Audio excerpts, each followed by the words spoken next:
Hi, everyone. I think we'll get started. Thank you so much for being here this evening. The conversations we've had, I think, throughout this afternoon have been really extraordinary. So it is my immense honor to introduce our keynote discussion for the symposium. We are already acquainted with our star for today, Professor Aziz Rana, the author of The Constitutional Bind. But tonight, Aziz is joined by another star in his own right, the journalist and public intellectual Osita Nwanevu. Osita is a contributing editor at The New Republic and a columnist at The Guardian. He has written for The New Yorker, Slate, The New York Times, The New York Review of Books, The Nation, Harper's Magazine, and the Columbia Journalism Review. His forthcoming book on American democracy is called The Right of the People, Democracy and the Case for a New American Founding, out by Penguin Random House in 2025. Please join me in welcoming Aziz Rana and Osita Nwanevu.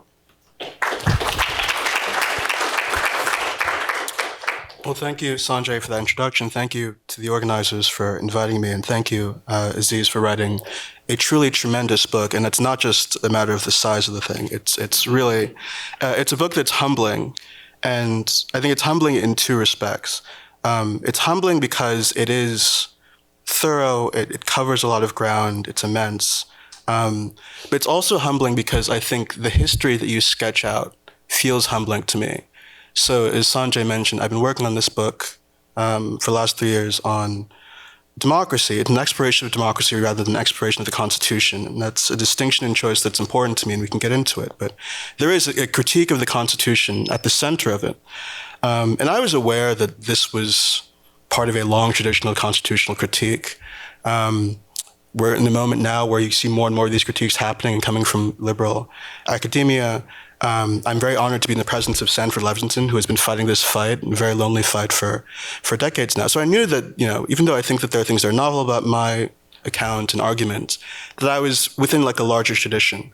But it wasn't really until reading this book that I sort of fully came to appreciate how many times this exact book has already been written, probably by many other people in the past, how people on the left have not only written books, but sort of inspired whole mass movements and mobilization against the Constitution to change the way people think about the Constitution.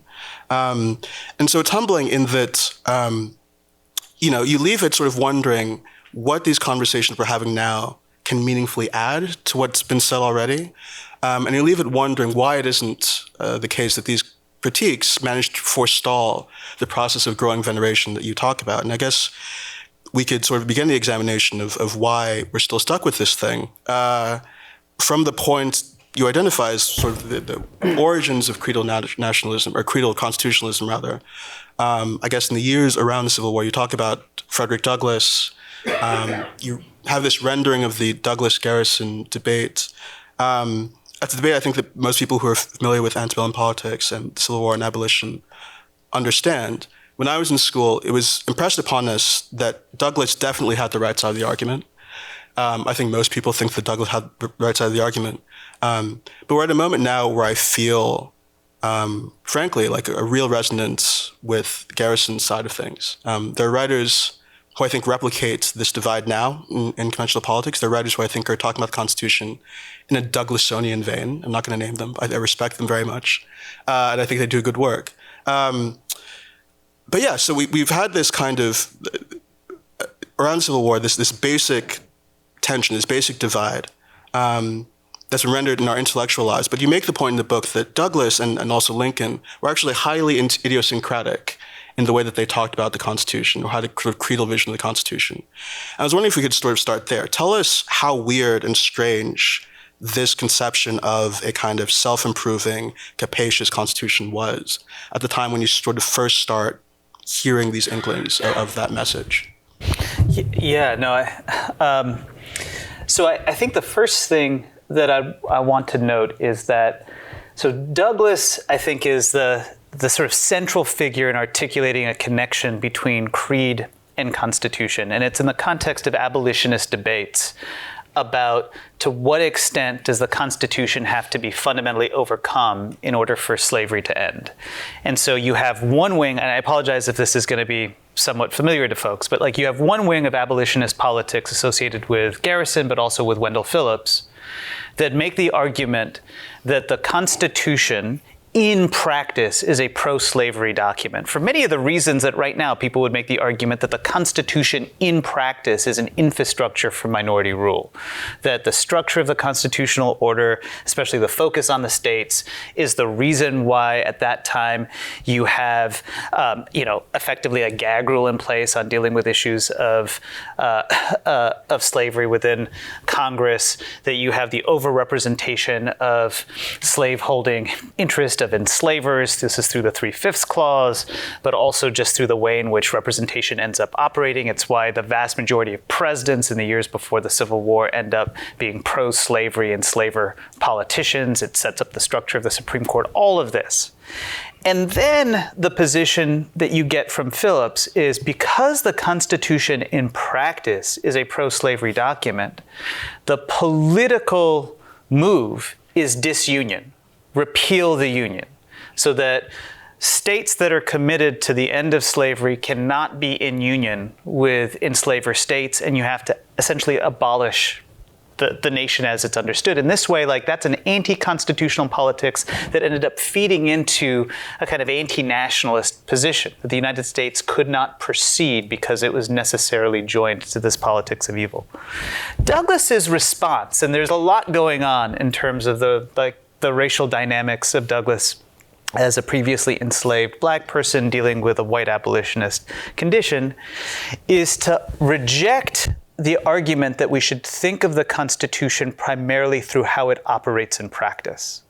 The thought here is that if you just looked at the text of the Constitution, very little of it actually says that, there are particular kinds of pro-slavery ends. The word slavery itself doesn't appear, and that it has all of this universal language. And just to make good on the universal language, Douglas says, would mean to end slavery, so that the Constitution should be thought of as an aspirational text. And part of what's motivating him in saying, well, the Constitution should be conceived of as something that tolerates slavery, but is aspirationally committed to a set of universal principles, is a rejection of the politics of repeal. Because if you go down the path of political repeal, that doesn't actually end the institution of slavery. It just creates a confederacy. I mean, it's not surprising that ultimately when secession comes, it comes from states that are enslaver states. It creates a condition in which it might be the case that white Northerners are no longer complicit and so feel like they're liberated from their guilt, but it doesn't actually disrupt the institutional terms. And in a way, like how I locate myself in that debate is to say, both were right and both were wrong. So I think as an analysis of the Constitution, Phillips, Garrisonians were right, and that I think a better way to think of the Constitution is what it does in practice.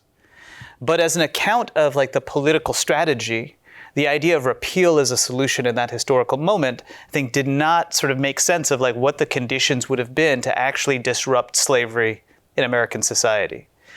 And it's those sorts of tensions that I think you see play out during the Civil War and Reconstruction. So Douglas becomes noteworthy in that during the Civil War and Reconstruction, he's a strong articulator of union. He's also a strong articulator of radical Reconstruction. He's willing to engage in fairly extensive forms of constitutional critique. So he says, okay, this Constitution can be redeemed through the Reconstruction Amendments. It also will still probably require fairly extensive transformations to the institutions of the state. So this is his famous essay on dangers to the Republic.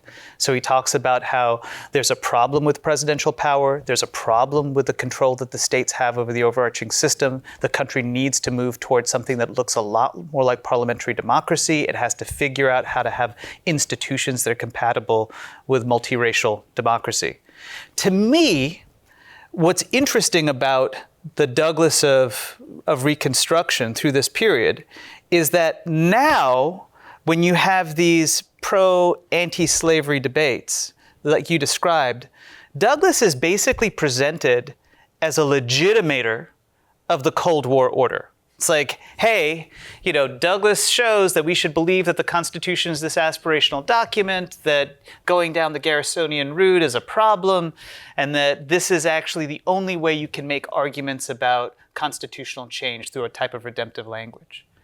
But if you actually recover his politics in his time, first, it's very much understood as still going hand in hand with fairly extensive forms of constitutional critique, and as requiring, perhaps truly revolutionary changes to the society. Like the version of creedal constitutionalism that he's articulating it's going to be manifest through military authority, means a breaking up of white supremacy across the South, and that the differences ultimately, in some ways, between Phillips and Douglas, not really as extensive. Like that they both when Reconstruction comes, are on the same side as far as changes to the economic infrastructure of the country, like changes to the institutional order.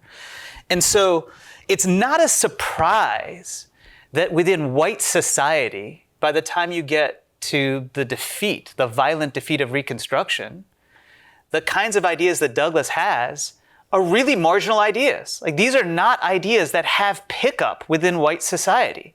The dominant perspective within white society, including within proto and then socialist circles, is that the country is effectively a white settler polity.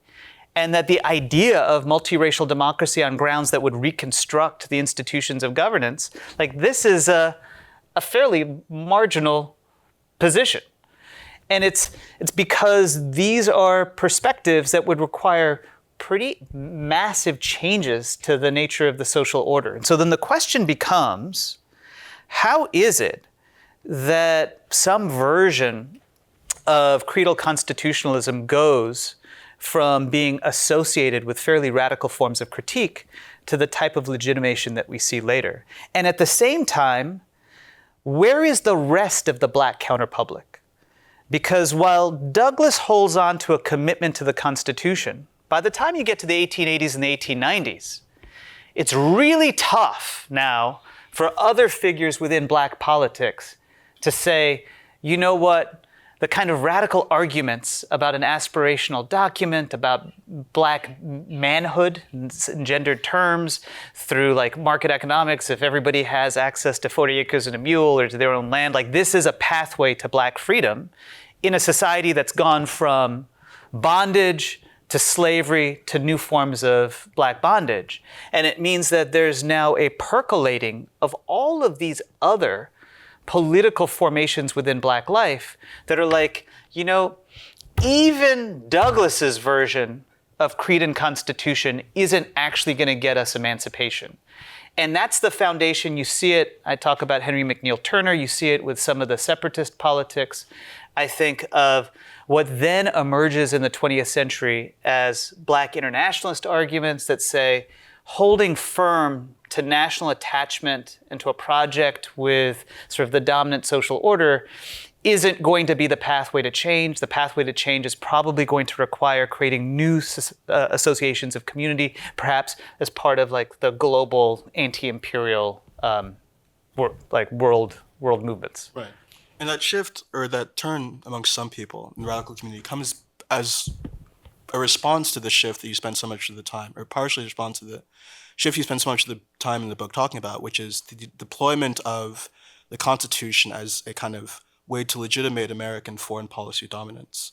And so the origins of this, or sort of the first places where we kind of see this, you talk about the Spanish-American War and World War I, where, there are aspirations to something like European colonialism, but it becomes very clear that the Philippines, for instance, cannot be settled in the way that the American West was.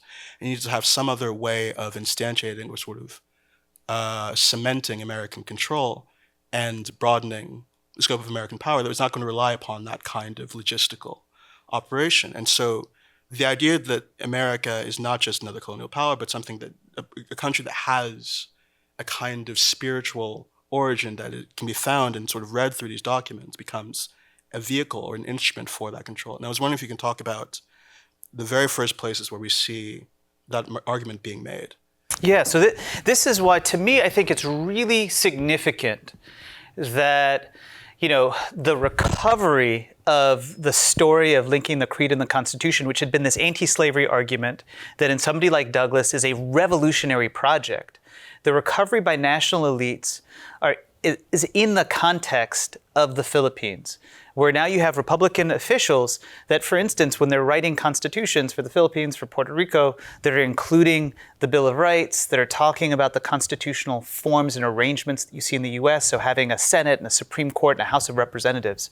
And part of what's going on is that the initial impulse to empire in the Philippines and Puerto Rico is to just replicate on the global stage something like a traditional European form of colonialism based on the idea that, like as you noted, that the settler project has ended, but maybe you can have these new frontiers abroad. But the US is a relative latecomer, and so faces almost immediately intense resistance, including guerrilla war in the Philippines. And then there's this issue about just to hold on to power, American officials end up having to cede back various types of mediated control to indigenous elites. And so then how do you justify that? And how do you justify that ceding of power in a context in which the US wants to still have a global footprint? And it's telling that these are initially Republican officials before Woodrow Wilson really becomes the figure of this, that say, well, what the US is doing here is different than these other European empires.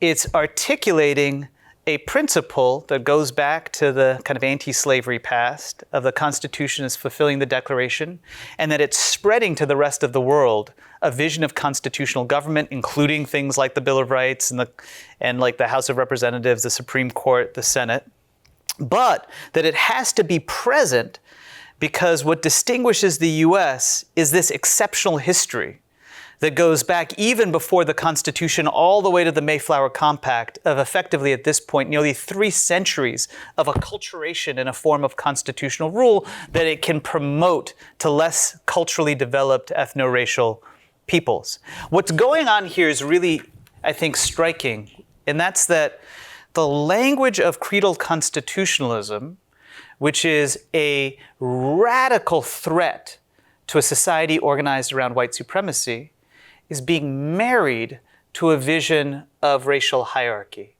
And it's that combination that's taking place in the late 19th, early 20th century, which is part of why it now gets reclaimed by political elites and what the work internationally is doing. It's why by the time you get to World War I, the person that is really the articulator of this vision is Woodrow Wilson. It's why, if you read Woodrow Wilson in APD, Woodrow Wilson is a white supremacist that's watching, Birth of the Nation with, Chief Justice White on the Supreme Court. If you read Woodrow Wilson in International Relations, Woodrow Wilson is this liberal universalist that's the foundation of the liberal international order. The only way those two make sense, if you see that in the context of the US's turn to the global stage, the Constitution becomes a way of both preserving racial hierarchy and a vision of racial tutelage, and at the same time promoting this newly emergent vision of liberal internationalism, of a rules-based order that provides constitutional democracy to everybody under the guise of American leadership. And it's also why I don't think you can tell the story of the rise of American support for an idea of a creedal constitution as just like there was maybe a bad racist constitution at the founding, and then there was refounding during the Civil War and Reconstruction, and then there's a kind of redemption since then. Because actually, the story of Reconstruction is a systematic pushback, both institutionally and ideologically, of the very terms of creedal constitutionalism that somebody like Frederick Douglass would have had. And that its recovery takes place at a later historical moment through these steps that are not pegged to domestic politics, but to the US's role on the global stage and how that redounds back. One of the things I really appreciate about this book, and there's so many little reminders of things that you should have remembered from AP history that, that end up being really important. But I appreciate the reminder that as used to as we are with an anti-imperial politics that is also like racially egalitarian, it's important to realize that like at the turn of the century, skepticism about these projects is not necessarily break down along those lines. It's more complicated. And in fact, you have isolationists and people who oppose militarization who do so because they believe it's actually threatening to American racial hierarchy in certain ways. And that's one of the obstacles that this first wave of creedal constitutionalism has to kind of overcome as opposition. How does that happen? How did isolationist forces end up losing the argument? And what can we sort of learn from that debate now that we are in, I think, a real moment of resurgence of isolationism, maybe the first since the end of the Cold War in our politics now? So I think the first thing to note for both the late 19th, early 20th century and for the present is that what you're describing as isolationist is not anti-imperial. Mm-hmm. So the heart of the opposition, for instance, to annexing the Philippines, there were socialist opponents that were making the argument on racially egalitarian terms. Somebody like Mark Twain is attacking what the U.S. is doing in the Philippines on terms that are much more inclusive about concern for what's actually happening in the Philippines. But the dominant way of arguing against the U.S. in the Philippines and annexing territory like that is to say, wait a second, we have a way that we do empire, and that is through settlement and demographic transformation. In other words, you settle indigenous land, you remove the indigenous people, and you turn it into a white republic through, at the end, having a constitution. Maybe you can do it in Hawaii because like 20% of the population are already effectively white planters, but you can certainly not do that in the Philippines. And for this reason, we should not be in the business of holding the Philippines because it's going to destroy the racial composition of the country. It's why there's an interesting break within black politics, where there are black opponents of empire.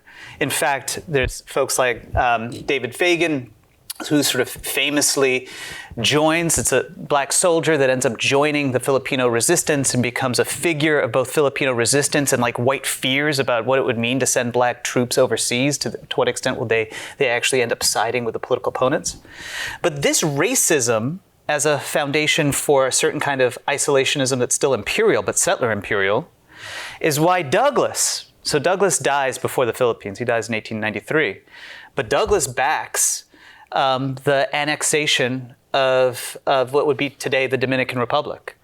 Du Bois first enters the story of the book by saying, look, I'm not crazy about annexing Puerto Rico and the Philippines, but if this is basically a done deal, then we should just treat the Philippines and Puerto Rico like another state in the Union.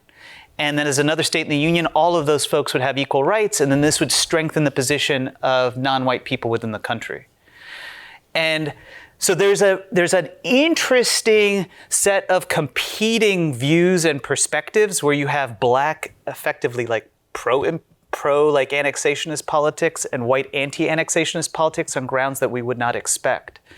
And that proceeds through significant chunks of the first part of the 20th century. And then really the story of the defeat of that, let's say, nativist isolationist bloc is effectively the turn to an American participation in World War II that eliminates it as not as a cultural force in the country, because it persists, but as something that has purchase over elite decision-making. Everybody basically, by the time we get to the end of World War II, are now some version of Woodrow Wilson-style creedal internationalists. And now I think what we're seeing is that there has always been within white politics a kind of isolationist position that's deeply suspicious of essentially multiracial democracy.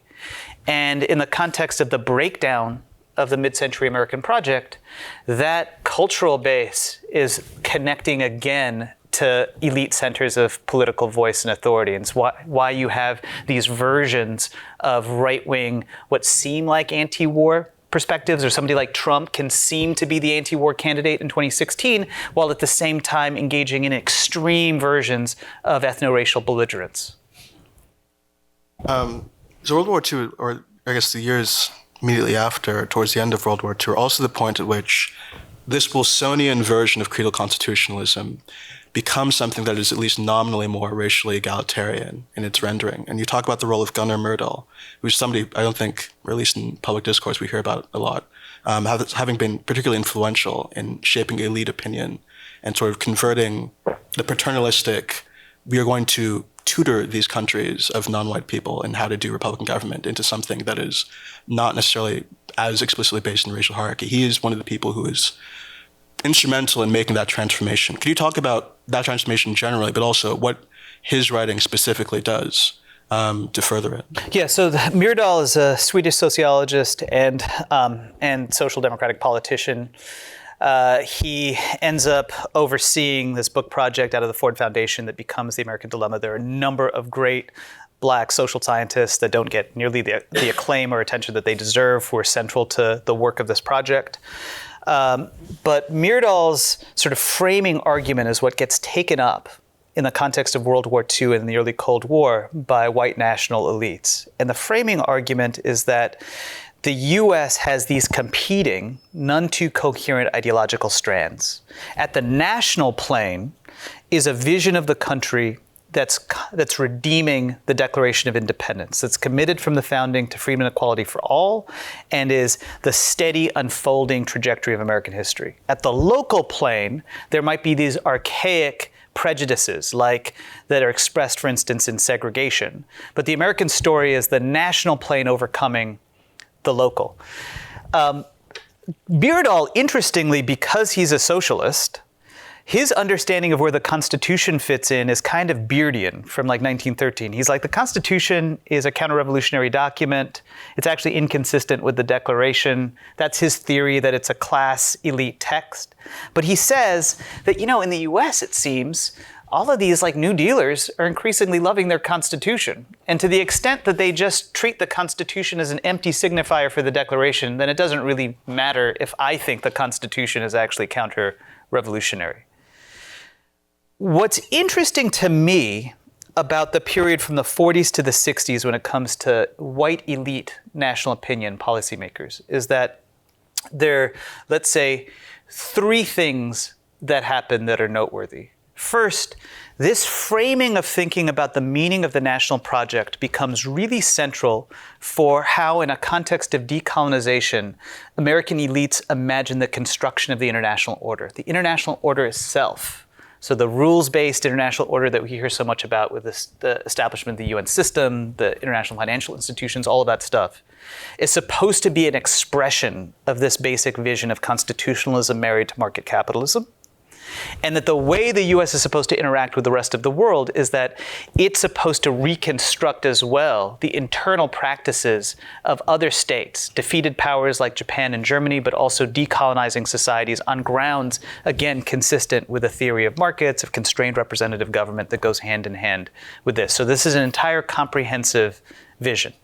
At the same time, what it does, because of growing fears of mass political power, like the original liberalism of fear that David and Alex were talking about, is that this is the period, the late 40s and early 1950s, in which all of that percolating constitutionalisms that we were discussing becomes increasingly reduced to a vision of the Constitution as just debates, not about structure, but about a set of rights that are managed by the Supreme Court, and the Supreme Court is the ultimate arbiter of constitutional politics and meaning domestically. So that the US, because of this kind of creedal constitutional imagination, is producing a kind of politics internationally, and domestically that politics is becoming intensely anti-populist and views the people as the threat that then generates the kind of nightmares of decolonization or the nightmares of communism and fascism. And then finally, a third thing happens, which is over time, white national figures come to deeply internalize, this is the stuff about romance, this way of understanding their own identities.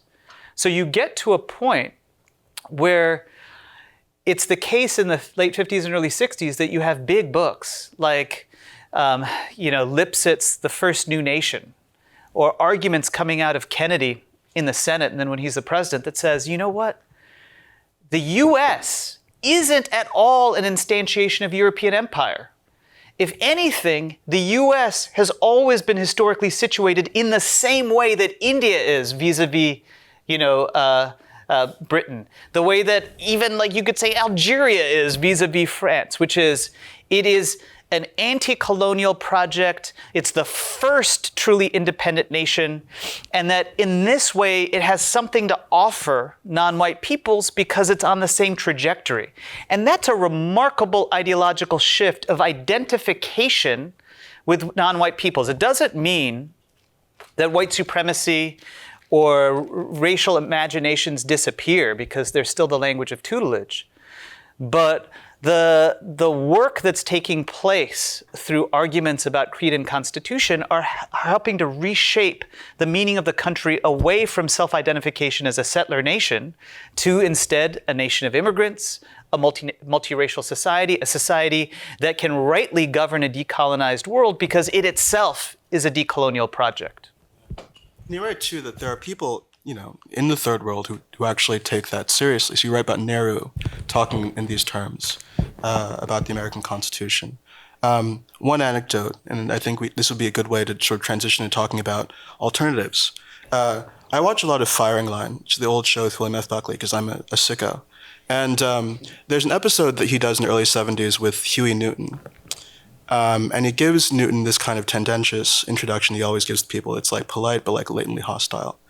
And he mentions that, Newton has just written this book called Revolutionary Suicide, and he sort of asks him what revolution means. And the very first thing Newton says to him is that a friend of his has asked him to ask Buckley what side he would have been on during the American Revolution. And Buckley says he's not really sure. He's against revolutions, generally speaking, but he thinks that he probably would have been on the side of George Washington. And Newton says, well, that's good. That means that you were on the anti-colonial side and you're not such a bad guy after all. There are like 500, it's like an exchange that's about a minute long, but there are 500 different things going on there.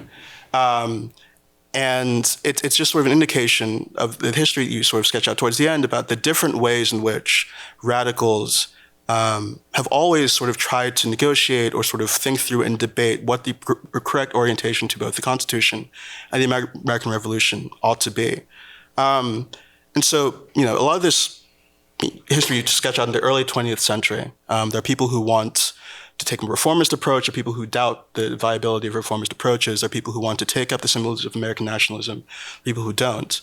Those debates happen, and then after a while, the Depression happens. And you would think that at the point of the Depression, this sort of grand collapse of so much, it would have been an opportunity for those who wanted a more radical system or wanted a more radical break to sort of push through and prevail.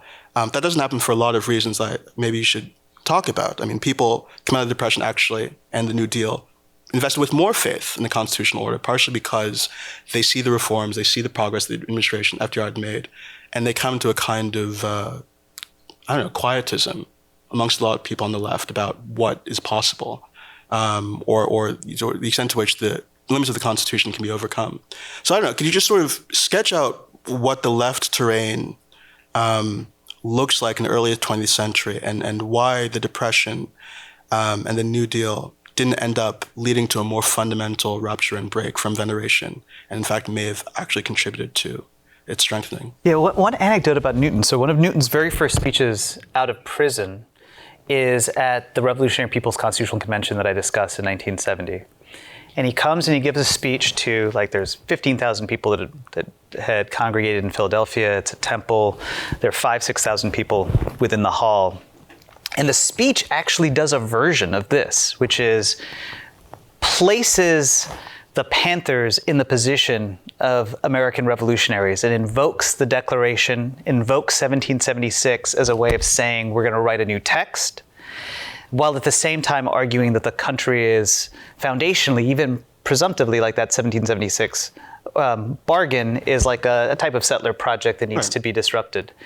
And interestingly, the speech does not go over well. And it's one of the things that sours Newton on the project of writing a new constitution is that he gives this speech and the room is in a different kind of place. So it tells us that there's both a revolutionary, we've been talking about the Constitution, but there's this revolutionary heritage in the Declaration, but then there's all of this contestation about how to actually think of the Declaration, how to think of the universal language alongside the grievances about, not allowing us to take indigenous land or potentially fomenting rebellions of enslaved people. On the early 20th century, this is really in the period from the teens through the 30s, where actually changing the Constitution is in some deep sense on the table. Like if you would have a conversation with people in 1900, in white society, it would probably make more sense to imagine that the country 100 years hence would have another constitution than the country 100 years hence would venerate the same constitution, but as a document of a multiracial order. And so something striking is taking place. The last historical moment where it really looks like you could have a real break is basically 35, 36, and then 37. Where one could imagine a different set of political choices made by the Democratic Party and allied social movements pushing for so this is a situation where the New Deal is trying to pass legislation. You have control by a conservative court that's striking down that legislation. And the way that FDR responds is by proposing changing the courts to add justices that would make that would say that legislation is constitutional. But there's lots of stuff that's on the table. There's amendment packages that would alter the court system, and given the strength of the New Deal base, that you could imagine those amendments going through. There are amendments that would simplify the amendment process itself. There are calls for a convention. There are calls to have a workers' rights amendment written into it. Lots of stuff. FDR's choices, in many ways, are about, in my view, a politics of preservation, which is FDR wants democratic experimentation that cuts against what he views as economic royalism, but wants to be able to have that housed within presidential authority so as to suppress the types of social change that can take place. If you call for a convention, if you move toward amendments, that opens up the political system. And in a way, you can say the New Deal elite's judgment ended up sort of proving warranted for the particular ends that FDR had in that moment in time. Maybe not for the ends we would want now. From our perspective now, perhaps the society would have been better off if it had actually engaged in more far-reaching institutional changes. But for FDR, that what ultimately takes place is that the court capitulates, New Deal legislation ends up being authorized, there's a kind of detente over the constitutional system, and then the move to World War II creates a new environment of real veneration. Here, not over the infrastructure of the state that's still very much contested until the Cold War, but over now a revival of the Bill of Rights, of the First Amendment, of free speech, freedom of religion, as something that distinguishes the U.S. from Nazi Germany, from Japan. So as the US goes to war in Japan, it's celebrating the 150th anniversary of the Bill of Rights, which has been recovered. FDR is giving this speech about how Madison should be thought of as a proto-abolitionist, as having written this human rights charter unlike any in human history, and that this is the thing that's worth validating. And that really shapes what ultimately emerges as the decisive way, both in the academy and among political elites, of talking about the Cold War liberal relationship to the Constitution. This is something that, you might have heard of as the living Constitution. So that by the time you get to the 40s, 50s, and 60s, kind of emerging out of this alternative reconsolidation of the constitutional order, the thought is, you know what the Constitution is? Let's not worry about necessarily the institutional arrangements.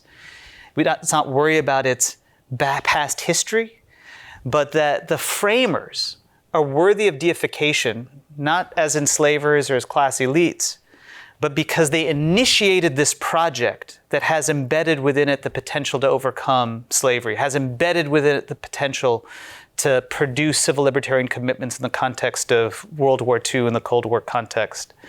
And that for this reason, it's a living, breathing document that shows the genius of those initial framers. And that becomes like the central narrative, especially after Brown versus Board of Education in the 70s and on, in the legal academy of how liberal con law professors end up defending the Constitution, that it's a breathing, changing document, that's an intergenerational conversation among judges, that's tied to the framers, and the framers are worthy of veneration because they initiated this project. And so somebody like Madison, despite being an enslaver, can be read nonetheless in a way that is like kind of shocking if you say it out loud as proto-abolitionist, something that folks actually said in speeches during World War II.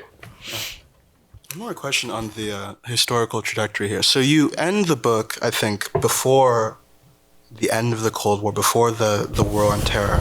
I guess this is a question of like, if you had another 100 pages to throw in here, like what you would have said about it. But I mean, I think the things that come to mind there are the portions you just talked about, the Bill of Rights in World War II and the celebration of the Bill of Rights and how that coincided actually with Japanese internment, and the read that you get on that and things like the crackdowns on war dissenters, throughout the 20th century is, well, these were violations of the constitutional order and constitutional principles.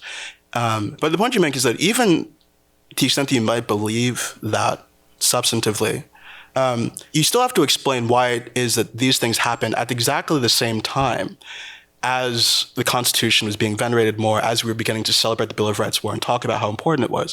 Why is it that these violations seem to happen in tandem with that kind of exaltation? And so I was wondering if you could talk about that kind of tension with respect specifically to the kind of post-Cold War and kind of war on terror development of the security state, and whether you think there's anything that's novel in your account or that might have made it into your account from the last 20 or 25 years of American life. Yeah. So one of the big things that I try to argue in the book is that a lot of the stuff that we think of as generative of a quote-unquote liberal public culture, self-critique, rights protection, wariness of various kinds of infringement, have in American history over these years been closely tied to the stuff that we think of as illiberal. And so I chart this in effectively like the rise of constitutional support in the 20th century. And just as like a slight digression, one way to think of the story that I'm telling is that it's abolition that brings together creed and constitution, if we're thinking of it historically, but it doesn't get deep, permanent roots within white society until like the imperial turn at the end of the 19th, early 20th century. And there it's tied to a story of American primacy. So it's like Creole constitutionalism connected to global authority. Then during World War I, that becomes closely associated with market capitalism. That's where that element of it becomes tied. World War II, you see the story of civil liberties. That's where that element gets connected. And in the Cold War, the restrained theory of representative government, the deification of the Supreme Court, so that there's steps in which all of these different components of the official story end up consolidating. And war, in my view, it's not inevitable. It's not like as a philosophical or causal matter that exists independent of location. But in the American story, because of the US's emergence as a global power, plays a central role of creating this dual reality where you have, on the one hand, the Constitution as juxtaposed against bad empire, as the thing that protects rights, avoids various types of abuses, but also as a persistent and a continual justification for the infrastructure of an expanding national security state in the first place. And World War II, with Japanese internment, is a really key example, because there, the very same people that are pressing in California for Japanese internment, and I talk about the Americanism League, are the people that had been running the civil liberties Bill of Rights celebrations. So like they're running the Bill of Rights anniversary celebrations, and then like in 1941 also organizing Japanese internment. And the argument is the country is foundationally about protecting these civil liberties. That's essential to the constitutional project. But for that constitutional project to be preserved, that means that there has to be protection from threatening or dissident enemies, including those that don't have the ethnocultural capacities to be able to understand American freedom. And so it's operating on both sides of the ledger. And that's a story you can tell from World War I to World War II, to the Cold War, and the ways in which the American entrenchment of a rules-based order goes hand in hand with the obliteration, oftentimes, of any limitations on coercive violence. That both of those things seem to be required and linked together. And then I think you can tell a very similar story about the post-9/11 war on terror, where on the one hand, there's the argument that the thing that differentiates the US from other states is precisely that if you're a detainee in Guantanamo, you can go to the Supreme Court and have your day in court, while at the same time there's an entire infrastructure of near limitless forms of violence that are authorized through law. So not just like as an absolute political discretion, but with lawyers in the DOJ, folks in the office, the OLC.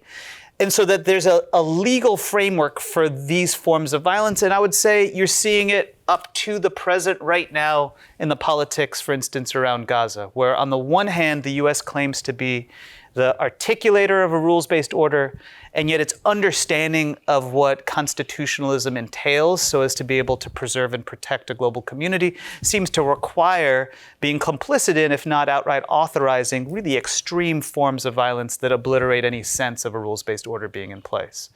I should say this back and forth is there even in what I was talking about as living constitutionalism. So maybe this is a way of transitioning to thinking about the dominant cultural argument about the Constitution over the last 30, 40 years is originalism. So the idea that, from the right, that what the Constitution should mean is what the framers either intended or what the plain meaning of the document might have been at the time that a specific bit of text was written.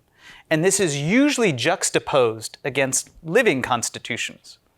And the thought is that, wait a second, this is a bad way of interpreting the text if you're a liberal.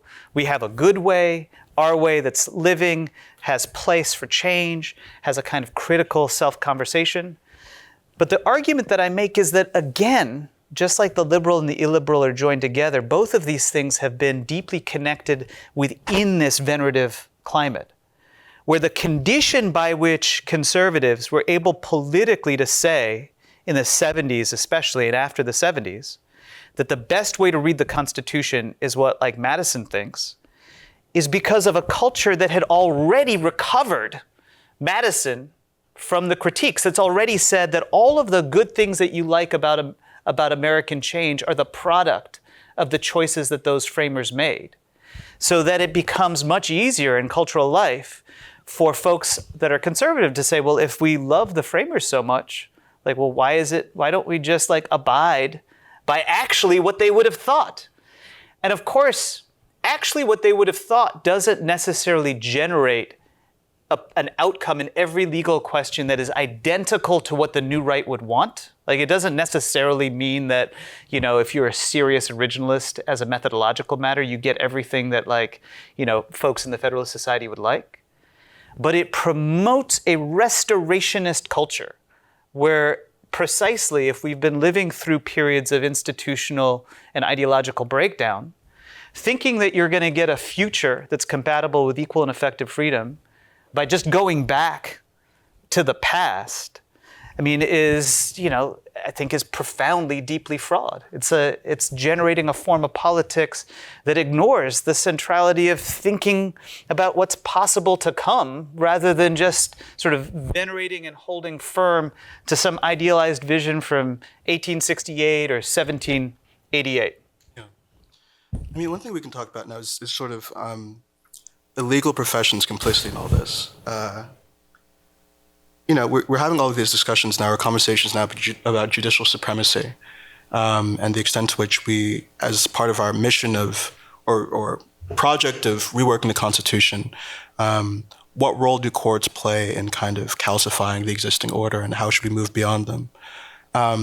You make the point that even in, law schools, when you teach people about the Constitution, you're always talking about cases and you're talking about decisions and you're not talking about background conditions. You're not talking about the underlying function of institutions. And you're certainly not talking about, for the most part, like, foreign policy and the extent to which you've had post-colonial alternatives, radical alternatives articulated in American life and American history to the existing constitutional order.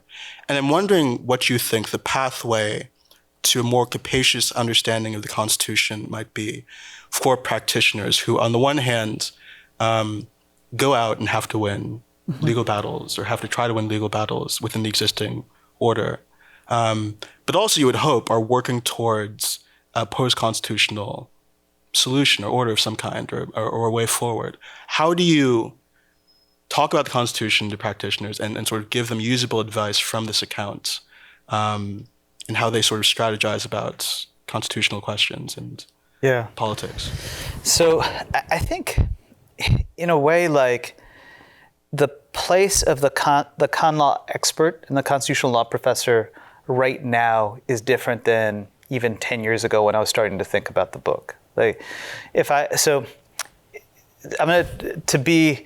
think it's incumbent on being more sympathetic in a way than even I was in the initial framing earlier today, which is to say that part of my argument is that the field of con law and the mode of expertise that ended up circulating with lawyers, their relationship to judges, and then newspapers and the Supreme Court reporter that talks to law professors as a way of explicating what constitutional meaning is a product of a Cold War moment.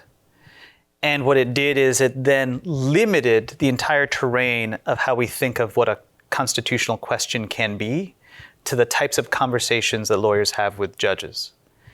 And in a sense, what that meant is that the con law professor had a real skill. Constitutional lawyers have a skill, which is a capacity to use various types of technocratic expertise to talk with courts about the interpretation of text.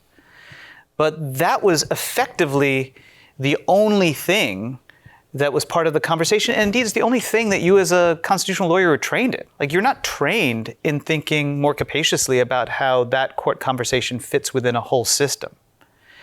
And then what's happened over the last decade is, I think, more and more folks that do constitutional law. And honestly, I think we saw this staged in the conversation that David and I were just having, where it's like, I wasn't trained in any of the stuff that's in the book. I imagine David, you weren't trained in thinking about conventions and how to organize conventions, that we have all effectively had to sort of on the fly figure out, like, what does it mean to think of a constitution outside of the terms of that debate? And that's what's taking place right now. And that, I think, is a really good and healthy thing. And so, in a way, my response to the moment is to say, this development or trajectory within the field needs to be, like, further invested in, so that, some of the figures maybe in the book or some of the alternative ways of conceiving about constitutional politics are just part of the general pedagogy, that we think in comparative terms about how the US system relates to other systems. We have an historical analysis about the social forces at different moments in time that made various kinds of arguments within the courts possible or impossible. We have a broader range of constitutional actors. And then for lawyers, I think there has to be a profound recognition that the model of heroic lawyering that was tied to constitutional interpretation and reform is fundamentally out of step with our own present moment, even if it might have, to varying degrees made sense of earlier periods in time. And that lawyers still have a really important role to play because of just the nature of the state, the power of the courts. You can't just ignore them. But that the lawyer has to become a piece, effectively, of a broad, this is not the deepest or most original point, one piece of a broader social movement formation that can give advice, that can engage in particular kinds of interventions, that has a toolkit, but that does not have a toolkit, honestly, that thinks in broad terms about, like, the structural horizon. We had we had a conversation about, should there be a call for a convention now? There's nothing about your training as a lawyer that's going to answer that constitutional question. So when I say that the Constitution as a system has to be owned by the public and that our constitutional memory has to be capacious enough to think of citizens and political activists as constitutional actors, it's to recognize that the lawyer has a technocratic set of skills that are useful. The lawyer can be a constituent within a movement frame, but the Constitution has to be a site for broader political strategizing armed with an analysis of like, what is it that movements require in the here and now in order to both protect those most vulnerable from various forms of violence and oppression, but then also to push in the direction of both building, this kind of transformative majorities, creating organic communities in which left ideas are real, imposing and implementing various types of revolutionary or non-reformist reforms. 5 minutes? Okay. So beyond the question of how lawyers should orient themselves towards the Constitution in these questions, the question I'm sort of working through as somebody who writes for the public and as a journalist is just sort of how to communicate this information to the public with the intent of crafting a popular majority for left politics. Which is a thing, again, as you describe, and you talked about a little bit, leftists were wrestling with 100 years ago and did not come to a consensus or a clear answer on. I don't know that we're any closer. But I think one of the questions at the heart of that debate, or those debates, is there's creedal constitutionalism, and then there's American nationalism. And, one of the questions I think here is, if you move beyond creedal constitutionalism towards some other vision of an American national project in the interest of building that popular majority, is that a worthwhile project to recover some other sense of collective identity? Or should we swear off that project for some other means of building popular majorities in this country? Because one of the critiques, and I talked about this a little bit a couple of days ago, is, the Constitution is understood. I don't think this is totally bullshit, is, as part of the civic glue that holds us together, is at least conceived as being part of that. And in the absence of these mythologies, it's not obvious what else exists to bind Americans together. And so this is one of the things you hear about all the time. First of all, it's not obvious to me that Americans can be, or ever have been, really, or that this particular model of the Constitution has been not that successful. But it still leaves aside the question of should there and could there be some other mission or vision that the left could use in order to build power in this country that is tied with the conception of American nationalism, that is not as tethered to the Constitution. So I don't know, I guess, what are your thoughts on those tensions and questions? So can I respond to that? And then I would love to actually hear, because I feel like you are doing the work of thinking about the relationship between the ideas and the politics of translation. And so how you're thinking about making arguments about constitution or democracy in a way that don't read as this kind of abstraction from the material grievances that people experience. So I'd love to hear your thoughts about it. On this question about sort of civic glue, which is another version of there's gonna be an election and Trump might end up as president, and what to make of contesting not just the Constitution, but an entire way of thinking of the American story in a context in which the country feels like it's coming apart at the seams. I think the thing that I would say is I worry that the official history that we've gotten, again, about the mid-20th century misunderstands why we actually ended up generating the forms of cohesion that we're talking about, even the real modes of consent to the New Deal framework, and then the real modes of consent to the civil rights order from the 1960s. It was not because all of the labor activists, or even King in the 60s, were Cold War creedal constitutionalists. They were just patently, that was not their politics. Like, that was not Du Bois's politics. It was not King's politics by the time that we got to the end of his life. What generated social cohesion, to the extent that you could say that there's social cohesion, what brought in dissenting and disaffected groups was that there was actual, albeit partial, responses to the underlying social grievances and problems that people faced in society. And that the problem that the country has right now is we have a political class that is utterly, effectively, like disconnected from the social conditions that exist within the society. And not unrelatedly, a set of institutions that are very poor at actually addressing the problems that folks have. Now, in a context in which left institutions, the intermediate institutions that build left power, and that I think of as like pretty essential to like consciousness raising, the formation of political majorities, to the extent that those are very weak, and that you have a system based on like money and corporate power, it's not surprising that that disaffection has ended up running in the direction of extensive forms of right-wing authority. And so the way to address the problems of, of like an undermining of social cohesion strikes me as actually addressing the problems, figuring out the political coalitions that can produce solutions to the tangible issues that people have, and that those coalitions may go hand in hand with ideas that are creedal. They might reject creedalism. They might have a whole variety of different ideological forms.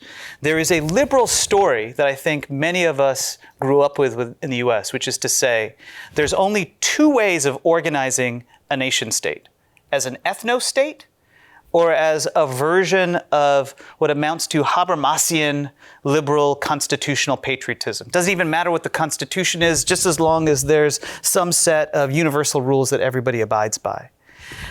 I think this is a false choice, that actually ethno-nationalism in the US oftentimes takes the form of constitutional patriotism. That's like why, anti-CRT efforts are organized through constitutional veneration and invocations of the country as free and equal from the foundings. It's very difficult to disentangle the two. And that really the best way of staving off the kinds of regressive forms of ethno-nationalism is by having a politics that it like tangibly deals with the grievances that people have. And so that leads me to the conclusion that the way to make a conversation about democracy real is not to do, frankly, the version of resistance politics that we've seen, where pro-democracy talk is about like recovering this democracy that's disappearing and just talking abstractly about the institutions, but incorporating an account of constitutional change or institutional arrangements into an analysis of the everyday material concerns that people have. So having a form of political practice, this was the legacy, I think, of socialist progressives, labor activists in the early 20th century, where the analysis of like, how do you get tangible bread and butter changes to your own life? Or how do you deal with the fact that the vast majority of the public might oppose a war, and yet the political elite is uniformly committed to maintaining it indefinitely? That's actually tied to the rules of the game that set up the institutional arrangements. Now, that's easier said than done. How do you show that the material and the procedural are linked? But that feels to me like the heart of the project. But I'm curious your thoughts before we open it up. Oh, boy. There are a lot of things that I'm trying to do in this book, but I think the two that are the most responsive to your question is, the first thing is to sort of pull discussion back to first principle questions about what democracy is in the first place, which I don't think we have a really serious public discourse about. It's easy to tell when you hear invocations of our democracy, knowing that we have this electoral college and Senate and all of these features of our system in which some people have much more political power than others for kind of arbitrary reasons. That's one way to think about it. But also, there are just a lot of different competing conceptions of democracy and instantiations of democratic values in public space today. They're never really reconciled. You have the horizontalist conceptions you'll hear and see in leftist spaces. You'll have representation being upheld, and people will argue instead the representation is actually a corruption of real democracy, just more direct participatory. we talk a lot in these reform conversations about how, the majority of Americans support gun control and doing something about climate change and this and that. And that means that if we can instantiate that through our political institutions, then there's something that's fundamentally wrong. I sympathize with that deeply. At the same time, I think most of the polls in the question now, the last couple of weeks, show that a majority of Americans today now support mass deportation of immigrants, right? What do we do with that as a kind of a movement that is committed in some sense to democracy? How do you work with those tensions? It just felt to me that we didn't have a kind of adequate framework for really understanding what democracy is about and reconciling some of these tensions in public life. And in the absence of them, two things happen. One, we kind of revert to the existing constitutional order because it's easy. Americans are very used to asking themselves what is constitutional, what the founders intended. They have no history, or not, I won't say history, but not much experience asking themselves, well, what is democratic? Challenging that, I think, is important. And two, if we don't have an adequate, rendering of and case for democracy that is accessible to us in our own minds, it's harder to answer the critiques from an increasingly anti-democratic right that challenges democratic preconceptions quite openly and directly now. And, in the absence of that kind of language and that kind of discourse, you see even spaces on the left. I mean, you go on Twitter today and you'll hear and see leftists talking about how stupid the median voter is in Michigan. Why do we let these people decide, have any kind of say? Beyond the question of electoral college, why are people who are so uninformed and dumb and reactionary given any real kind of say in our political life, given that they're, maybe it's not that important to have more people vote, People who are progressive. This is combined with, I think, a technocratic, centrist denigration of our capacity to govern ourselves that's based in social psychology. We are just too primal or tribal as human beings. And the brain is wired in such a way that makes it difficult for us to communicate with each other and interpret facts and so on. So these are also reasons why we shouldn't take democracy that seriously and shouldn't substitute some of those set of values. There are all kinds of challenges to basic democratic assumptions. In the air now, there are all kinds of tensions within the house of democracy that I think are worth working out. So I wanted to write a book that would resolve for myself what democracy means for those reasons. But also, once I started it, it became very obvious to me that there is something radicalizing and there's a set of possibilities that are open to once you start thinking from first principles about democracy that we're not making full use of on the left, right? You should be able to tell somebody who is upset about Donald Trump and upset about January 6th that if you care about democracy, you should also care about the fact that we at work are governed under functionally authoritarian institutions. They have no voice, no agency in the spaces where we spend about a third of our lives and drive our livelihoods, right? So for the very same reasons why you reject authoritarianism in political life, you should also care about labor rights. You should also care about the distribution of wealth in this country and who controls capital, right? Through the language of democracy. So you asked about the extent to which we can connect the procedural and the material. I think it has to come from, or could come from, a conception of democracy that is sufficiently capacious enough to encompass both of those things from first principles, right? It's not something that you sort of graft together after the fact. It is understanding democracy properly means that you do not take for granted this separation of the political and economic life to begin with. You have to understand them as integrated in the first place. The other thing I'm trying to work through in this book is what the hell to do about the founders and founding. Sanford Levinson and I have written similar pieces on the question of, I guess the phrase I would maybe use is the founder's prerogative, or the prerogative implied in the founding, in the Constitution. So irrespective of whether you think the founders were good or bad or evil or not, and how you feel about the American Revolution, it is simply the case that in 1787, the founders got together and had a real rupture from existing constitutional order that they thought was no longer suiting them, and moved to a different one by violating the outlined procedure for amending the Articles of Confederation. They thought that was worth doing. You cannot revere the founders and talk about how great they were and all of this without also accepting that there is an implicit, I think, prerogative in that act towards refounding and reconstitutions or reconstituting our American political order. I think that's a stance you can take on the founding that does not commit you to venerating them as human beings, but to the extent that people make arguments about what is implied by the actions of the founding, I think that we have to understand that the idea of an institutional break is not something that we're coming up with now. That is the origin of the Constitution in the first place. And if that's the origin of the Constitution in the first place, it doesn't make sense to venerate it as a kind of spiritual, transcendent object. We can do the same thing now, and we should. There's no reason, given that reality, that we shouldn't consider ourselves founders in exactly the same kinds of terms and take upon that project ourselves. It's the argument anyway. But I just think that the overall question of what makes sense to tell people and what makes sense to argue to people who, to a large extent, do all this collapsing, have deep attachments that have been built over this history that you talk about to the Constitution and what it means to them.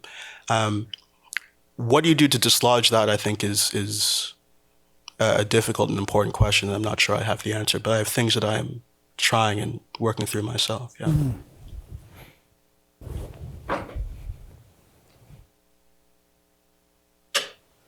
I think there's a question over here.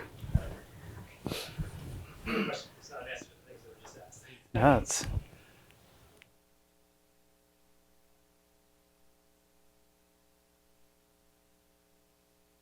I just wanted to go back to some of these issues about liberal nationalism that you were bringing up. So I suppose you want to sustain socialized medicine or something like whatever it is that you like.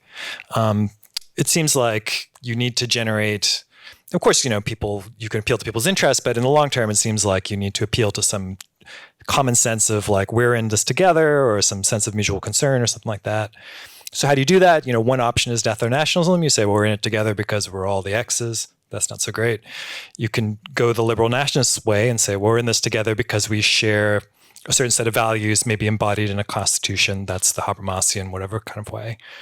I take it you don't like either of those. So I wasn't sure if you disagree that you need to generate this sense of mutual concern and we're in this together, or if you think there's some third way to do that that isn't the ethno-nationalist way or the liberal nationalist way, if that makes sense. Thank you. Yeah.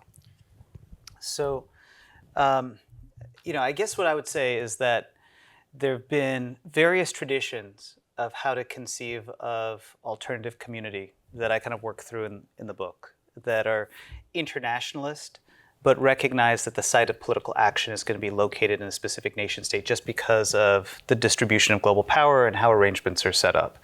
And you can think about socialist politics in the US, but not just in the US in the early part of the 20th century, that was able to build a really significant coalition around rejecting the idea that your primary site of attachment is a fictive nation, instead saying your primary site of attachment is your class identity, and that this is something that is transnational. But for you to enjoy freedom here, even if your community is global, it requires claiming control of the state and imposing pretty profound changes to the distribution of resources. So here you can think about universal healthcare as an element. Another version of this argument, so how does it that somebody like James Boggs gets to a similar call for everybody having a right to health, housing, education, by saying, again, like being suspicious of the fictive identity of the nation, saying you're part of a global community, but a global community of like colonized peoples. But the way that you're able to engage in change here in the present is by recognizing that you're embedded within a society that's not just folks that are colonized, and you have to work hand in hand on solidaristic grounds around building coalitions to pursue these various kinds of changes that can produce something like American Revolution alongside Black liberation. Now, the thing that I would note is that each of those frames have been really powerful narratives of the whole nation elsewhere, like even today. So I was just in Indonesia, my spouse is Indonesian, and I was struck again by how central anti-colonialism is to the underlying national identity of like the Indonesian project. And so it's like right, left, you can say something, we can talk about Kenya, where I've spent a lot of time as well. Like that was a way of constructing sort of national community by telling a transnational story, and it felt totally intuitive. There have been other places where, the argument was something like class internationalism that ended up being central to the national politics. The reason why I think in the US, both of those feel so strange is because the nature of the country as a global hegemonic project that's been built around a very specific story of national identity, where if you were to talk to somebody just saying, there are plenty of countries that like an anti-colonial ethic is just like their national narrative, like wouldn't even make sense for how to think of something that's possible in the States. And that's not because it's not intellectually or intuitively possible, but that's because of the kind of political formations or conditions that have existed here. And that's why I end up effectively, if I'm thinking about the country, in this other place where it says, I want to displace first order debates about race versus class, about are you a creedal nationalist, whatever your relationship to the Constitution is, or you're a third world internationalist. Because I worry that that's basically a dead end. And instead say, the nature of being in the imperial heart, in a society that you want to transform into a fundamentally democratic and imperial polity, is to have to navigate the fact that these other forms of attachment and identity don't have the same kind of depth that they might exist elsewhere. And how do you then construct different types of pluralist arrangements?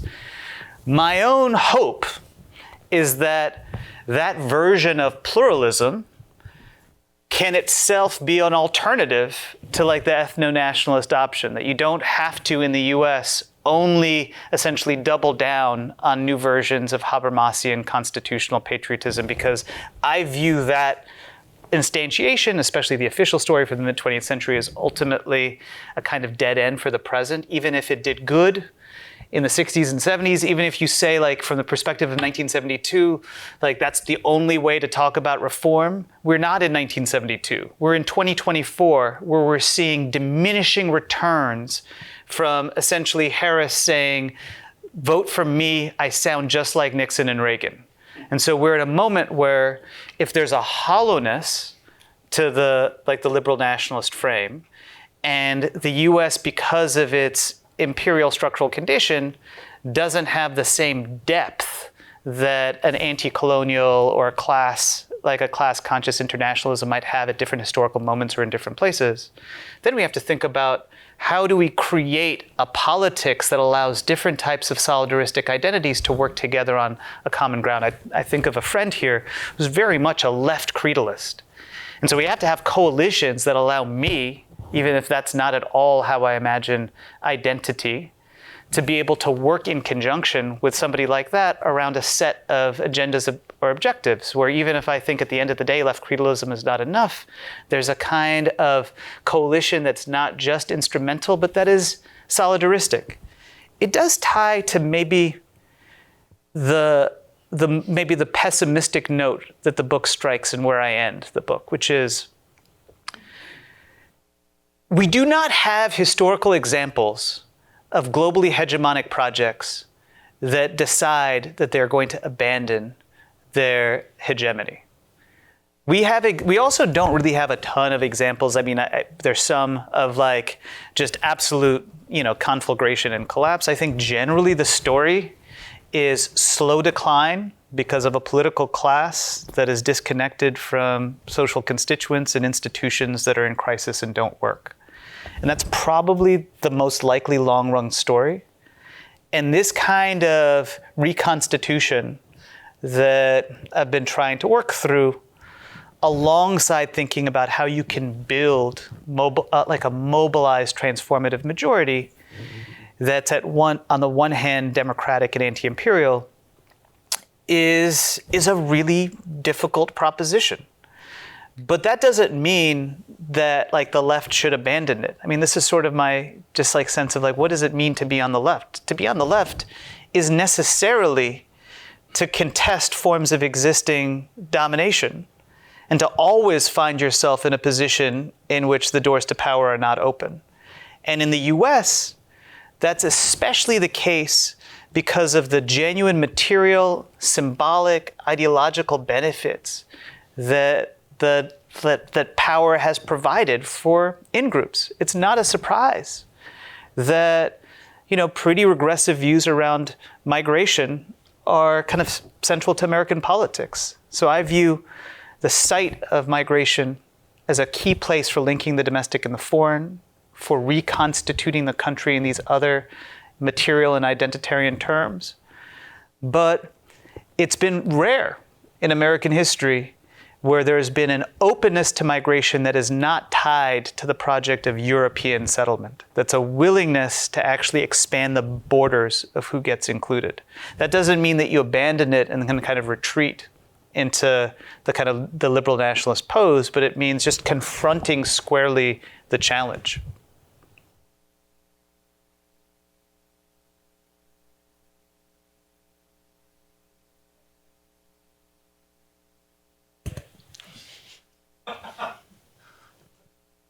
Shall I still ask?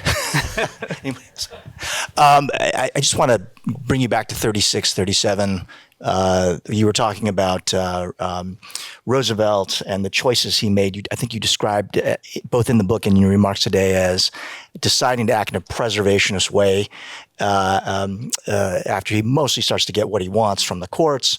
There's a lot of things floating around, but he backs off, right? So we don't get major constitutional reforms in a structural sense. We get some policies that come through and some reduction of suffering.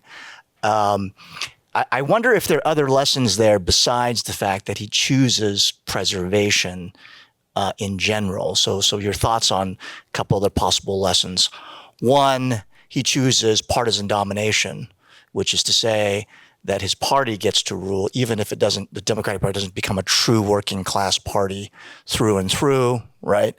And so I wonder your thoughts about that choice, but also relatedly, that there are some limits to the idea of the president as change agent, right? The president as norms smasher, which he is in that way, which becomes a model for others. But I wonder about your thoughts about other lessons in this sort of 36, 37 period.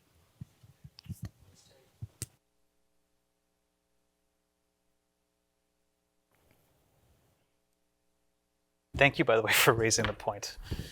Yeah.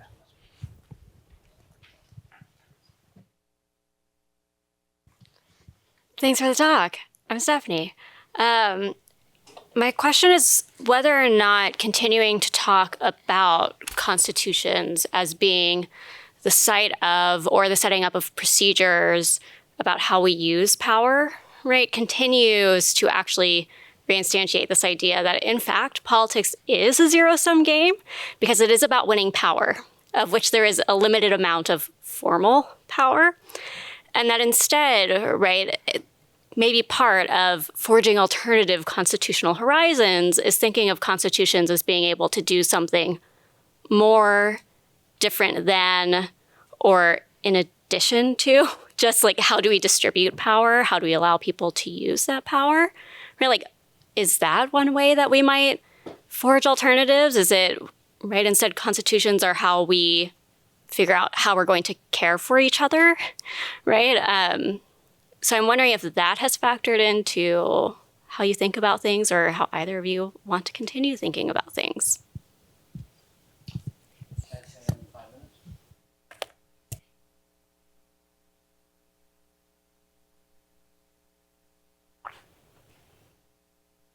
Thanks. We can obviously go on to midnight with this. So I'll just ask one question, I hope quickly. It really does seem to me that you are recreating the basic issue during World War I of whether there was, in fact, an international working class that would repudiate nationalism, and that your argument really is an argument against the nation state.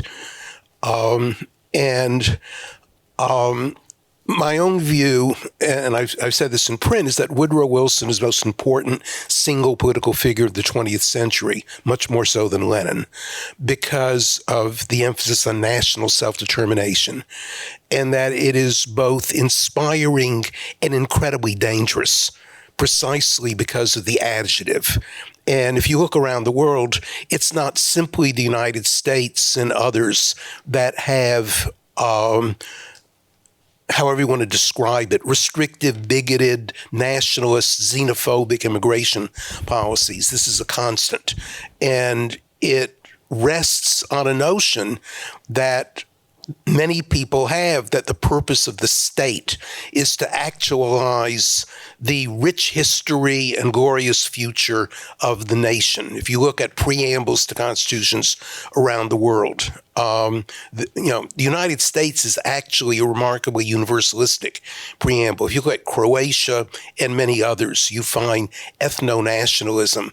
And I'm very sympathetic with the critique of nationalism. I find myself more and more attracted by cosmopolitanism. But we are in a minority, and I don't see any political basis right now in this country or anywhere around the world for a vigorous argument in favor of anti-nationalist cosmopolitanism.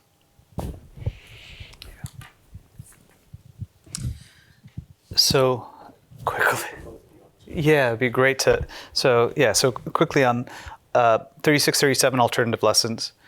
That the way that I see the FDR approach is what becomes the dominant solution to the problems of the constitutional system in the 20th century, which is grafting a presidential framework. So not formally changing the terms of the constitutional order, but dramatically expanding presidential power as a way of addressing the kind of limitations of the democratic order. And to give FDR his due, it wasn't that he was just anti-democratic. Part of the argument was that you can confront economic royalists and engraft democratic principles through the administrative state.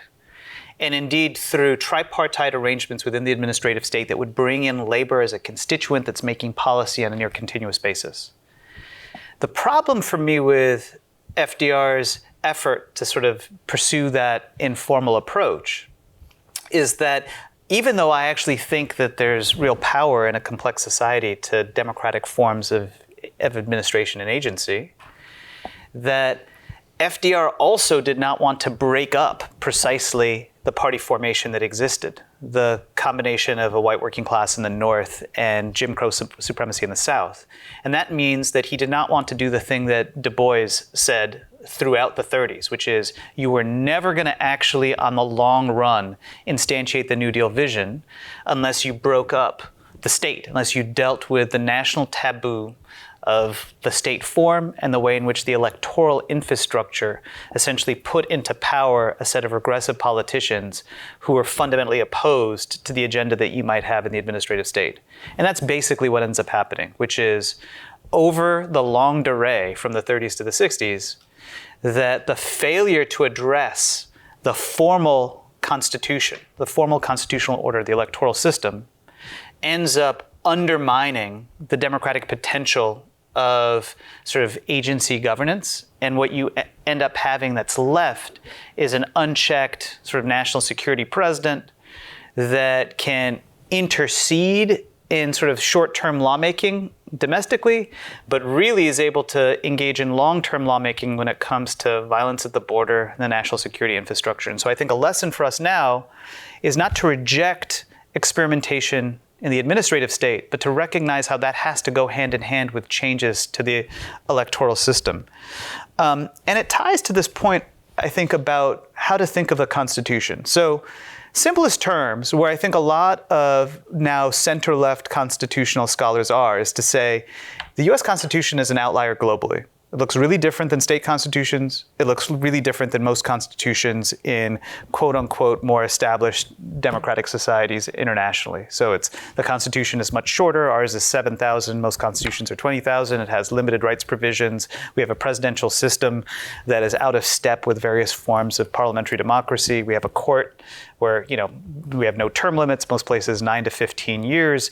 Most Supreme Courts or apex courts are much larger, Germany 16, India 34. And so we should move to these kinds of arrangements. I basically agree with a lot of these critiques, but I would say that just as significant is, again, thinking of the Constitution as something that orders the material experience of society. And this connects to Osita's point, which is one reason why these democracy arguments feel opaque is that the vast majority of people live lives in which no aspect of their actual social experience is democratic. The vast majority of people live lives where outside of specific institutional places like a university or frankly the military, they don't exist in integrated or desegregated places. And that part of how we should think of a constitution is not just the procedural arrangements of state, but also how we actually constitute the material and organic experiences that people have. Like, what do their neighborhoods look like? What do their workplaces look like? What are the kinds of policy changes that would alter those terms in ways that would fundamentally reorient their understanding of what's politically possible or what power that they have?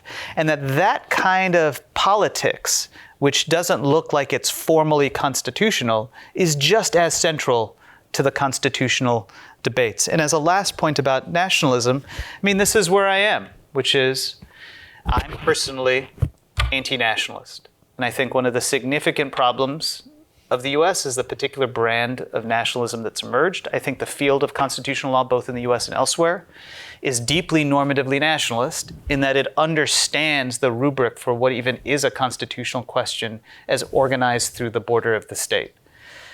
But we live in an international system that's not just built around nation states, but in which the only way we can actually think of exercising something like democratic sovereignty is through that form. Like, it's not going anywhere.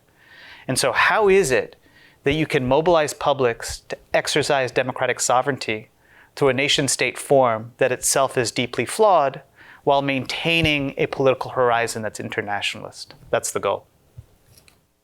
Yeah, I would agree on everything he's just said about nationalism. On this question of the extent to which we can consider other priorities or other values we have on the left as being part of the Constitution or should be integrated within the constitutional order. So whether we should have a Constitution that reflects our responsibility to care for each other, whether that's in terms that we'd find in a written document or within the broader constitutional, background order. I think it's complicated. I think as a practical matter, you do see in states in this country constitutions that are much more capacious from a policy perspective. You have priorities that are outlined on education, for instance, that you would not find in the federal constitution. As a practical matter, one of the difficulties is that if you're trying to build consensus for a different constitutional arrangement, the more that you freight political priorities, they're not broadly shared, or at least not, on top of the existing changes you want to make. That complicates the practical politics of getting new constitutional provisions passed. Which is not to say that we shouldn't try at certain points when it seems politically feasible. But I do think that there's a basic democratic question here, which goes to what I was saying earlier about, the extent to which we feel we understand what democracy means and take it seriously. If you were to have an Article 5 convention and sort of miraculously we enshrine universal health care and environmental protection and right to education, all of these things, at that constitutional moment, and we manage to prevail through that process. And 25, 30, 40, however many years down the line, American people decide for one reason or another that they don't actually care so much about environmental protection or public education or these things, but we've entrenched in a constitutional order things that would make it very, very hard for a kind of democratic majority to change those things in the future. Have we abrogated our commitment to democracy in some sort of way, or is that justifiable? These are complicated questions that I don't think that we grapple with very often. And I think it's a question of priorities, but it's also a question of how much can we fit into the democratic bucket? So, as I've said, I think that there is a lot of economic life that can be addressed in terms of democratic principle.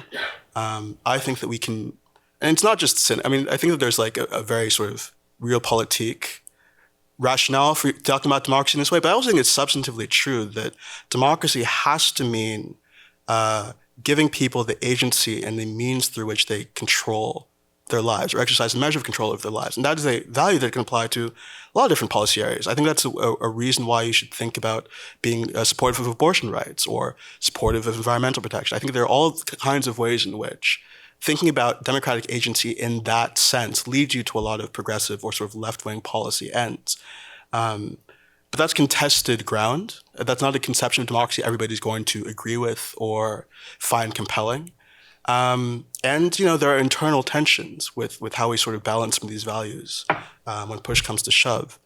But, I think that the real answer here on that front is to sort of think deeply about what democracy means as a set of values, as a set of philosophical principles, and to work through those tensions and not sort of shove them to the side and certainly not to give up on democracies. I feel like even people on the left often seem like they're prepared to do when it seems like the public is against us on certain grounds. I think we have to understand a view of democracy, and I guess this goes to the question of what we prioritize in constitutions, as a means through which we can contest power on equal terms, and a process through which, or sort of a set of struggles through which we can constantly sort of have the ability to renegotiate the basic terms of our society, both to make policy in immediate terms, but also sort of to have the capacity to rethink background conditions as well. Sometimes it's going to lead us to places that are not very progressive, but I think that, again, it's sort of a matter of what we find most valuable and important as leftists and why we do. And I think that there is an adequate case for democracy that I'm not going to get into now or today. I'm not going to finish in the next couple of seconds. I think there's a case you make for democracy being the kind of priority, even as flawed as the public might be, even as difficult as it might be to work through certain democratic arrangements and certain democratic tensions. There is something there that I think is uniquely and empowering and central and key to establishing a just society. Great. Thank you both.